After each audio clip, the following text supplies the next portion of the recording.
Quando lembramos de algo, como uma viagem para a praia, podemos reviver detalhes que nos dão a impressão de que temos um filme gravado em nosso cérebro. Mas não temos um neurônio de memória ou uma célula que sirva para guardar a informação. Aprendemos e criamos memórias através de ligações. Quando você vê o Nerdologia, por exemplo, seu cérebro cria conexões entre as informações que você já tem, como o flash e a bomba atômica. Nessa hora, 2 neurônios estão criando uma nova conexão, a sinapse. Essa ligação é temporária e forma uma memória de curto prazo que, se não for usada ou reforçada de novo, será perdida. Por isso, você lembra com toda clareza de uma senha ou um número depois de repetir ele várias vezes, mas minutos depois já esqueceu. Para transformar a memória de curto prazo em algo permanente, o que chamamos de consolidação, precisamos de uma porção do cérebro chamada hipocampo. Pacientes com danos no hipocampo, como o HM, sofrem o que chamamos de amnésia anterógrada. Eles mantêm memórias antigas que já formaram, mas são incapazes de formar novas. Como retratado nos filmes Amnésia e Como se fosse a primeira vez, HM ainda era capaz de aprender coisas novas, como desenhar uma estrela olhando para o seu reflexo, mas não sabia que tinha aprendido porque apagava completamente tudo aquilo que tinha acontecido a cada 30 minutos. O que o hipocampo faz não é gravar uma cena como o HD do seu computador. Na verdade, ele liga as regiões da parte mais desenvolvida do nosso cérebro, o neocórtex, que precisam ser associadas naquela memória. E grande parte desse processo acontece durante o sono. Dormir é essencial para aprendermos algo. E a falta de sono explica porque você provavelmente já esqueceu a matéria que passou a noite em claro decorando para uma prova. Já o álcool atua no hipocampo e dificulta a formação de memórias. Daí a amnésia que alguém tem quando bebe demais. A criação dessas novas sinapses é reforçada quando há uma recompensa ou uma emoção forte envolvida com o aprendizado.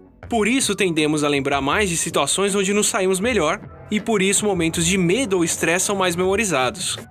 Um grupo da Universidade da Califórnia conseguiu fazer voluntários lembrarem mais, colocando a mão deles em um balde com gelo, minutos depois de verem as imagens que precisavam decorar. Mas você pode conseguir o mesmo pico de adrenalina com um pouco de exercício depois de estudar.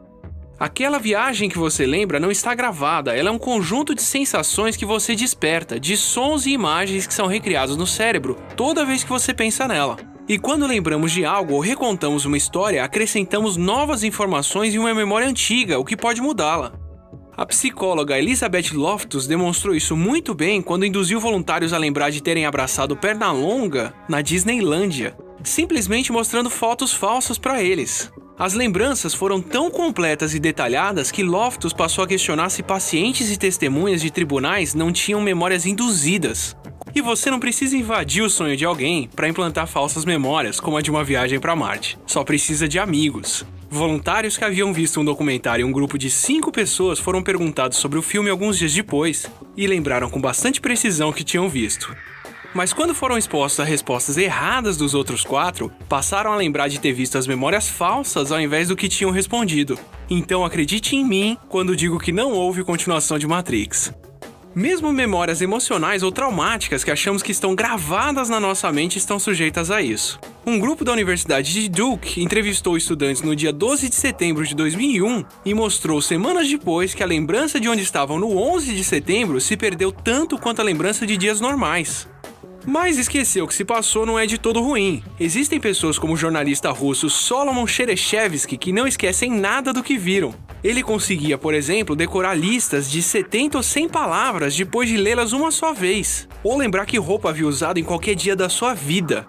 Mas tinha muita dificuldade em reconhecer pessoas porque lembrava do rosto delas como as conheceu, e não como elas envelheciam, além de ser incapaz de esquecer eventos ruins. Como a americana Jill Price relata, ela não consegue esquecer nada, nem a dor de perder o marido. Todos os dias ela lembra da perda dele como se tivesse acabado de acontecer. Esquecer é parte do processo de aprender, é fundamental para mantermos apenas associações importantes que voltam a ser usadas ou que têm algum valor.